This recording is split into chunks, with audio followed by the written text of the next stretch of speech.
ба шӯъбаи вазорати корҳои дохила дар ноҳияи исмоили сомонӣ бо аризаи зани 47-солаи сокини пойтахт муроҷиат намудааст ки 20 апрели соли 2021 марди 47-солаи сокини шаҳри душанбе бо роҳи фиреб ба бовариаш даромада аз ӯ 160 000 сомонӣ гирифта ваъда додааст ки аз бинои навсохти ширкати Аюб 2010 хонаи истиқоматӣ дар масоҳати 51 метри мураббаъ гирифта медиҳад, аммо ваъдаашро то ҳол иҷро накардааст. оид ба ин ҳолат тафтишот идома дорад. ба шӯъбаи вазорати корҳои дохила дар ноҳияи ҳамадонӣ бо аризаи марди 59-солаи сокини ноҳияи мазкур муроҷиат намудааст ки 15 январи соли 2022 тахминан соати 23:30 шахсони номаълум бо роҳи пинҳонӣ ба хонаи истиқоматиаш даромада аз он ҷо маҳсулоти сохтмониро дуздида аз ҷои ҳодиса ғайб задааст.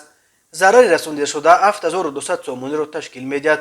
ҳангоми гузарондани чорабиниҳои оперативии ҷустуҷӯӣ аз ҷониби кормандони милисия марди 43-солаи сокини амин ноҳия ҳамчун гумонбар дар содир намудани ҷинояти мазкур дастгир гардид.